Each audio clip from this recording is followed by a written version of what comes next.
Haknya Sarwenda dong buat melakukan apapun. Ya nggak, dia mau berpacaran dengan siapapun, kan sudah ada hubungan lagi sama Ruben. Sudah tidak ada lagi. Loh iya, ya kan? Terkait dia membawa ke rumah itu membuat konten, ya itu urusannya Sarwenda gitu loh. Seperti itu. Kalau memang dianggap itu menyalahi dan ada perjanjian tersendiri terkait rumah, ya silakan gugatan. Ya, yang pasti nafkah 200 juta itu sudah disepakati dan sudah disetujui oleh Ruben. Terkait penggunaannya pastinya kan bukan buat anak segala macam kan, ya mungkin buat rumah atau apapun itu, pendidikan ya.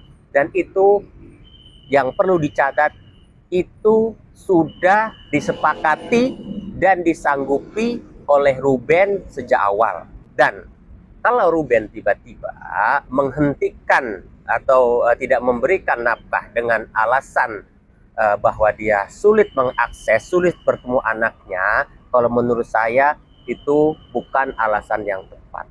Ya. Justru Ruben bila menemukan seperti itu merupakan peluang. Karena nafkah itu bila sudah disepakati, apalagi sudah ada dalam putusan pengadilan, artinya wajib dan harus dilaksanakan. Ini masalah keluarga, harusnya tertutup rapat. Jangan sampai terumbar gitu loh. Apalagi kan istilahnya Sarwenda pernah meminta maaf kan, walaupun secara eksplisit kan, harusnya itu diredam. Udah stop. Bukan justru malah mencuat. Artinya Sarwenda bermaksud untuk menyudahi polemik ini di media sosial gitu loh, dan tidak gaduh lagi gitu kan. Artinya segala sesuatu bisa dibicarakan terkait rumah, terkait apa kan, seperti itu. Nah pertanyaannya, Anda gak larangan pacar Sarwenda membuat konten di rumahnya, ibaratnya itu di rumah Sarwenda juga, karena itu kan termasuk hak gonogini. Ya enggak, kalau rumah itu istilahnya apa namanya dihasilkan selama proses pernikahan berjalan, artinya itu masih milik bersama. Seandainya nanti dijual atau apapun, artinya hasilnya harus dibagi dua. Anggaplah itu rumah Sarwenda. Sarwenda merasa memiliki, ya dia mengajak siapa aja. Sejauh orang yang diajak itu tidak bermaksud ingin menguasai rumah itu, ya nggak ada masalah. Ada larangannya di mana? Makanya saya bilang harusnya tegas dari awal bahwa setelah perceraian Sarwenda pasti akan punya pacar dan memiliki suami. Itu harus tegas dibuat. Kalau belum dibuat, harus dibuat dari sekarang. Contohnya seperti tadi, kalau Sarwenda kelak punya suami, artinya tidak boleh menempati rumah itu lagi. Itu harus dicatat agar tidak ada maksudnya apa, agar Ruben memiliki dasar yang kuat gitu, ya enggak. Kalau misalnya udah ada itu, Ruben dengan enaknya kan, itu kan sudah ada perjanjian, lu nggak boleh bawa cowok atau calon suami ke rumah itu, kenapa lu bawa? Nah enak kan. Nah kalau sekarang apa, hanya protes-protes melalui media sosial, yang nggak ada urusan, ya enggak. Jadi antara Sarwenda dengan Ruben itu tidak memiliki hubungan apapun gitu. Dalam rangka buat konten ya memang juga dia kan istilahnya pacarnya Sarwenda, iya kan, kecuali antara Ruben sama Sarwenda masih memiliki hubungan suami istri atau apa, itu kan udah nggak ada. Salahnya di mana gitu loh ya. Persoalan Sarwenda dan Ruben ini kan persoalan masih ruang lingkupnya masalah keluarga ya, yang konon antara Sarwenda dan Ruben ini sudah bercerai. Artinya secara status dan hukum sudah tidak memiliki hubungan apapun ya. Kecuali memang ada keterikatan dengan perjanjian tertentu ya. Seperti misalnya terkait anak maupun harta gonogini lainnya yang belum diselesaikan ya. Jadi sebenarnya persoalannya di sana gitu. Namun kalau kita lihat di media sosial justru jadi melebar kemana-mana gitu loh. Ini harus dilihat, harus dicari sebenarnya apa gitu loh yang jadi permasalahan. Faktor utamanya itu ya. Betul. Nah ini menyinggung terkait nafkah, bukan nafkah sih ya, istilahnya tuh ketika Ruben mentalak Sarwenda, terus ada semacam eh, perjanjian yang disepakati terkait nafkah untuk anak-anak, sebenarnya kan di situ. Nah, sebesar kurang lebih 200 jutaan. Belakangan ini kan di stop dengan alasan hal yang menurut Ruben itu eh, tidak tidak layak lah, karena dia dihalang-halangi bertemu sama. Mungkin alasan itu tepat. Ya, kalau menurut saya ya terkait nafkah bagi mantan istri ataupun nafkah bagi anak ya, ini kan sebenarnya sudah dimediasikan, disepakati, didiskusikan sejak awal, sejak proses perceraian itu ya. Perlu diketahui bahwa proses perceraian ini kan terkait gugat talak ya, yang dilakukan oleh Ruben Onsu ya. Nah, yang perlu digarisbawahi, yang perlu kita ketahui, apakah nafkah 200 jutaan itu ada dalam putusan ya. Yang pasti nafkah 200 juta itu sudah disepakati dan sudah disetujui oleh Ruben. Terkait penggunaannya pastinya kan bukan buat anak segala macam kan ya, mungkin buat rumah atau apapun itu, pendidikan ya. Dan itu yang perlu dicatat, itu sudah disepakati dan disanggupi oleh Ruben sejak awal. Oleh karenanya itu kan sebelumnya sudah dilakukan oleh Ruben, ya enggak? Dan kalau Ruben tiba-tiba menghentikan atau tidak memberikan nafkah dengan alasan bahwa dia sulit mengakses, sulit bertemu anaknya, kalau menurut saya itu bukan alasan yang tepat. Ya. Justru Ruben bila menemukan seperti itu merupakan peluang. Karena nafkah itu bila sudah disepakati, apalagi sudah ada dalam putusan pengadilan, artinya wajib dan harus dilaksanakan, ya enggak? Dan kalau misalkan Sarwenda melakukan tindakan tidak memperbolehkan Ruben bertemu anaknya, sebenarnya itu peluang. Kenapa peluang? Karena Ruben bisa melakukan semacam unmanning atau gugatan hak asuh anak dengan alasan dia selama ini tidak boleh bertemu dengan anaknya, atau dengan kata lain bahwa Sarwenda tidak menjalankan putusan yang telah ditetapkan oleh pengadilan, ya enggak? Jadi sebenarnya itu yang harus dilakukan, bukan justru mengumbar semua ini, menceritakan semua ini di media sosial. Karena bagaimanapun ini menyangkut masalah privasi, apalagi di sini ada anak, ya enggak? Harusnya lebih berpikir ke sana, dan masalah ini sebenarnya bisa diselesaikan gitu loh. Seperti itu.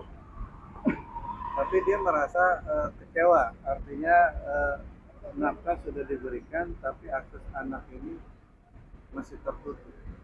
Itu bentuk kekecewaan Ruben, akhirnya melakukan upaya sementara kemudian memberikan. Alasan apapun, ya enggak, kekecewaan apapun itu bisa diterima, ya enggak. Tapi tidak memberikan nafkah itu sebuah kesalahan. Harusnya saya katakan yang dilakukan, nafkah tetap diberikan, ya enggak. Kalau justru dia tidak bisa bertemu anaknya selama nafkah itu diberikan, itu justrunya sebenarnya peluang buat dia gitu loh, buat mengambil anak itu dalam asuhannya. Ya, jadi proses hukum harus yang dilakukan oleh Ruben melalui kuasa hukumnya gitu loh, bukan melakukan semacam memberikan statement di media dan sebagainya. Itu. Tapi dari pihak Ruben kan selalu mewanti-wanti kepada mantan istri ini agar diberikan akses untuk bertemu anak. Tapi pihak mantan istri ini kembali ada dugaan menghalang-halangi atau tidak memberikan akses seperti apa? Nah, pertanyaannya kan, sejak kapan nafkah itu tidak diberikan? Sejak kapan pula akses itu tidak dilakukan atau dikasih oleh Sarwenda? Yang pasti saya jelaskan di awal, alasan apapun nafkah itu tidak serta-merta atau istilahnya tidak boleh diberikan gitu loh. Karena itu sudah ada dalam putusan atau dalam kesepakatan lain. Karena itu sudah sudah disepakati dalam proses mediasi selama proses perceraian itu. Jadi menurut Abang Ruben Onsu ini salah ya Bang? Apa dia gembar-gembor di media sosial ya Bang? Ya, kalau menurut saya ya kurang tepat lah ya. Harusnya Ruben juga sejak awal tegas, ya enggak? Tegas bagaimana caranya kalau dianggap 200 juta itu kelak akan mempersulit dirinya, sebaiknya tidak memberikan uang nafkah sebesar itu. Ya, sewajarnya aja. Contoh seperti Kang Sule hanya 25 juta segala macam kan. Ya kan? Dan terkait rumah gitu loh. Rumah ini untuk Sarwenda apa untuk anak? Harusnya dibuatkan juga perjanjian. Ya, karena bagaimanapun antara Ruben dan Sarwenda ini sudah orang lain. Jadi harus benar-benar ada perjanjian hitam di atas putih. Bagaimana perjanjian itu dilakukan bahwa rumah itu diberikan untuk anaknya, dan kelak kalau Sarwenda memiliki suami, artinya Sarwenda tidak boleh tinggal di situ. Terus keluar. Nah, atau istilahnya dalam klausul perjanjian dijelaskan, Sarwenda tidak boleh membawa calon suami atau suaminya ke rumah itu. Jelas harus tegas di situ gitu loh. Jadi Ruben Onsu melakukan langkah apapun ada dasarnya. Ya sekarang kalau rumah itu sudah diserahkan gitu tanpa perjanjian yang jelas ke Sarwenda, loh, haknya Sarwenda dong buat melakukan apapun. Ya enggak, dia mau berpacaran dengan siapapun, kan sudah ada hubungan lagi sama Ruben. Sudah tidak ada lagi. Loh iya, ya kan? Terkait dia membawa ke rumah itu membuat konten, ya itu urusannya Sarwenda gitu loh. Seperti itu. Kalau memang dianggap itu menyalahi dan ada perjanjian tersendiri terkait rumah, ya silakan gugatan. Ya enggak? Tapi tidak boleh mengusik dan istilahnya ikut campur dalam hubungan Sarwenda gitu dengan pacarnya atau calon suaminya atau sebagainya. Itu harus dipisahkan gitu loh. Jadi perkara anak ini perkara antara nafkah dan perkara hak asuh. Harusnya fokus di sana. Tidak perlu melebar kemana-mana. Tidak perlu juga menceritakan terkait komunikasi dia dengan anaknya. Yang katanya dibalasnya lama. Ya kan yang bermasalah dengan ibunya, bukan anaknya. Jadi jangan mengesankan seolah-olah justru anak juga ikut dilibatkan. Tapi perihal ini Bang, apabila nafkah 200 juta itu memberatkan mantan suami, apa itu bisa direvisi atau seperti apa sih? Dirubah Bang? Ya, sebenarnya kalau memang dalam perjanjian, dalam proses awal, dalam kesepakatan awal pada saat memberikan besaran nafkah itu misalnya 200 juta, dan ternyata di kemudian hari itu memberatkan, atau si suami memiliki penurunan kemampuan, itu bisa dinegosiasikan, bisa dibicarakan, atau misalnya kalau sudah tertuang dalam putusan bisa juga dilakukan permohonan penetapan gitu loh, dengan kesepakatan kedua belah pihak, itu boleh gitu loh, seperti itu. Yang penting kan ada komunikasi meskipun melalui kuasa hukumnya. Bang, berarti langkah Sarwenda itu tidak sebenarnya salah ya Bang, apabila dia mempunyai pasangan yang baru yang saat ini kita lihat membawa gitu ke dalam rumahnya itu tidak salah juga ya Bang ya, karena kan mungkin di dalam surat perjanjian itu tidak ada atau seperti apa sih Bang? Ya, apa yang dilakukan Sarwenda ya terkait dengan calon suaminya, pacarnya, itu haknya dia. tidak ada lagi hubungannya dengan Ruben. Kalau misalnya pacarnya itu saya katakan, dia bawa ke rumah pun hanya buat kontennya sebagaimana, ya sah-sah aja. Itu kan rumah sudah diserahkan, termasuk juga ditempati oleh Sarwenda. Kecuali, saya bilang ditegaskan dari awal, bahwa Sarwenda tidak boleh membawa suami atau pasangan suami ke rumah itu, ataupun menempati. Itu punya alasan. Tapi terkait mencampuri dia itu CEO atau bukan, itu tidak lagi ranahnya. Seperti itu gitu loh. Nah sekarang gitu loh, kalau menyerang ibunya gitu loh, sementara anak dengan ibunya, kan pilihannya dua. Apakah nih anak gitu justru akan membenci ayahnya, atau sebaliknya? Itu harus dipertimbangkan. Makanya saya bilang, ini masalah keluarga harusnya tertutup rapat. Jangan sampai umbar gitu loh. Apalagi kan istilahnya Sarwenda pernah meminta maaf kan, walaupun secara eksplisit kan, harusnya itu diredam. Udah stop. Bukan justru malah mencuat. Artinya Sarwenda bermaksud untuk menyudahi polemik ini di media sosial gitu loh. Dan tidak gaduh lagi gitu kan. Artinya segala sesuatu bisa dibicarakan. Terkait rumah, terkait apa kan, seperti itu. Tapi sebaliknya Bang, pas permintaan maaf itu mencuat, polemik ini makin berkembang Bang, melebar kemana-mana Bang. Itu Abang melihatnya seperti apa sih Bang? Ya pasti gitu loh, karena ini sudah di media sosial, udah dibumbuin bermacam-macam, dikasih garam dan sebagainya. Ini kan banyak persepsi, meskipun netizen kan memberikan andil pemikirannya kan, meskipun tidak memahami yang sebenarnya. Itu yang membuat rancu, akhirnya saling serang sana sini merasa ini memberikan statement di media sosial. Nah itu gitu loh.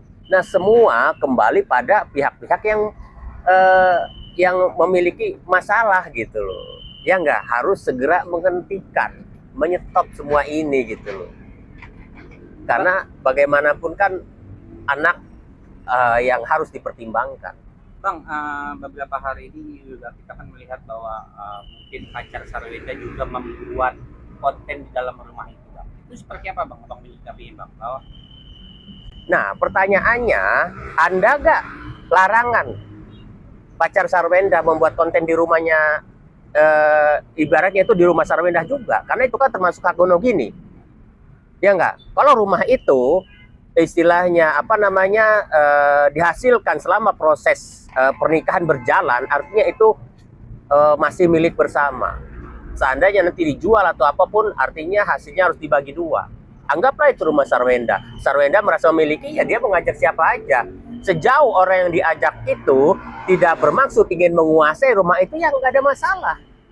Ada larangannya di mana? Seperti itu kan? Berarti tidak salah ya Bang ya Sarwenda mengajak pacarnya untuk membuat konten di dalam rumah itu. Dan yang kita tahu juga Sarwenda jualan di akun media sosial TikTok itu di dalam rumah itu juga nggak masalah Bang? Nggak masalah. Itu kan rumah yang ditempati Sarwenda. Iya nggak? Kalau rumah itu masih termasuk harta gonogini, artinya milik Sarwenda juga dong. Masih milik bersama. Pertanyaan, larangannya di mana? Kecuali, kan saya bilang kecuali sudah ada perjanjian sebelumnya bahwa Sarwenda tidak boleh membawa cowok ke rumah, siapapun itu boleh. Ya enggak, melakukan protes gitu loh. Selagi itu tidak ada, ya tidak ada aturan yang melarang. Makanya saya bilang harusnya tegas dari awal bahwa setelah perceraian Sarwenda pasti akan punya pacar dan memiliki suami. Ya itu harus tegas dibuat. Kalau belum dibuat, harus dibuat dari sekarang. Contohnya seperti tadi, kalau Sarwenda kelak punya suami, artinya tidak boleh menempati rumah itu lagi. Itu harus dicatat agar tidak ada maksudnya apa, agar Ruben memiliki dasar yang kuat gitu. Ya enggak? Kalau misalnya udah ada itu, Ruben dengan enaknya kan, itu kan sudah ada perjanjian. Lu nggak boleh bawa cowok atau calon suami ke rumah itu. Kenapa lu bawa? Nah, enak kan? Nah, kalau sekarang apa? Hanya protes-protes melalui media sosial. Ya nggak ada urusan.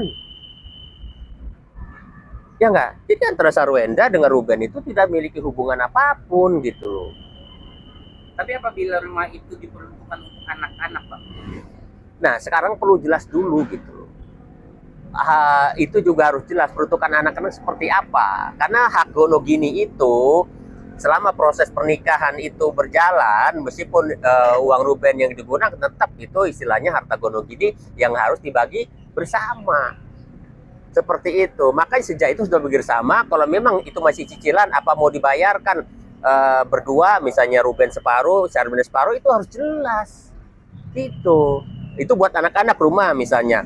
Pembayarannya, cicilannya kita bagi dua. Seperti itu contohnya gitu loh. Jadi harus jelas gitu loh. Harus tegas di awal, harus dicatat melalui notaris ataupun dimintakan penetapan.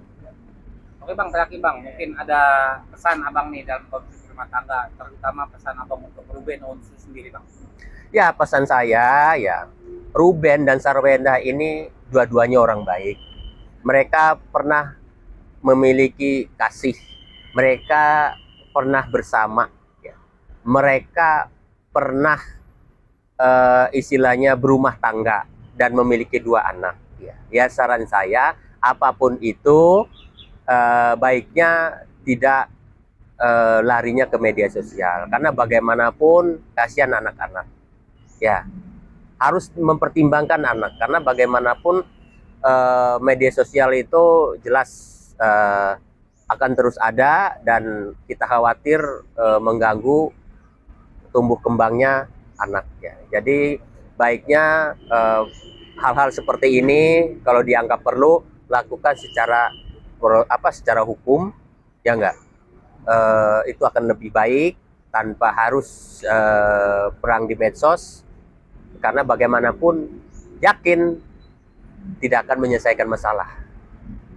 Kalau di media sosial justru akan menguntungkan pihak-pihak yang hanya mau menggoreng masalah ini. Bang, perlukah pacar Sarwenda meminta izin kepada mantan suami apabila ingin datang ke dalam rumah tersebut, Bang? Yang kita tahu kan berbeda kata begini kata Bang. Oh, nggak perlu. Alasannya? Ya alasannya rumah itu tempatnya Sarwenda. Rumah itu kan secara tidak langsung sudah diserahkan ke Sarwenda. Peruntukannya buat siapa itu urusan nanti. Itu buat anak, ya enggak? Istilahnya Sarwenda diberikan tempat tinggal itu untuk tinggal di sana. Contoh, saya nyewa rumah. Misalnya kalau teman saya mau main, apakah minta izin kayak yang punya rumah? Kan nggak perlu. Urusan kepemilikan, urusan berbeda. Tapi siapa yang menempati di situ, ya jelas kan. Ia berhak melakukan apa saja gitu loh. Kecuali sebelumnya sudah ada perjanjian. Clear kan Bang?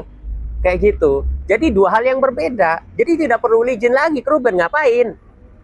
Ya enggak? Seperti itu gitu loh. Jelas Sarwenda yang tempat di situ kok. Iya kan? Tuh. Jadi tidak serta-merta itu 2 hal yang berbeda gitu. Ini masalahnya kan bukan sama pacarnya awalnya. Ini masalahnya kan di awal kan masalah terkait nafkah 200 juta dan tidak boleh bertemu dengan anak-anak itu kan gitu loh. Seperti itu gitu. Jadi tidak perlu melebar kemana-mana. Itu juga justru akan menimbulkan dampak hukum baru. Bisa aja kan nih Gio ya namanya ya. Iya. Pacar Sarwenda melakukan langkah hukum terkait pencemaran dan sebagainya, itu kan jadi ruwet. Seperti itu. Tapi gitu loh. Sarwenda juga bisa melaporkan gitu ya Pak? Bisa. Bila nama baiknya dicemarkan dan sebagainya malah terkesan dikuliti, bisa dong. Loh, apa salahnya dia main ke rumah itu? Ya enggak? Kecuali dia main di rumah itu tanpa izin. Rumah orang, dia masuk-masuk, jelas itu pelanggaran. Itu kan enggak. Dalam rangka buat konten ya memang juga dia kan istilahnya pacarnya Sarwenda. Iya kan? Kecuali antara Ruben sama Sarwenda masih memiliki hubungan suami istri atau apa. Itu kan udah nggak ada. Salahnya di mana? Gitu loh kan. Tapi secara moral kalau sekedar menghimbau jangan di sana ya boleh gitu loh. Tapi kan itu bukan sebuah pelanggaran. Oke Bang, terima kasih banyak Bang. Siap.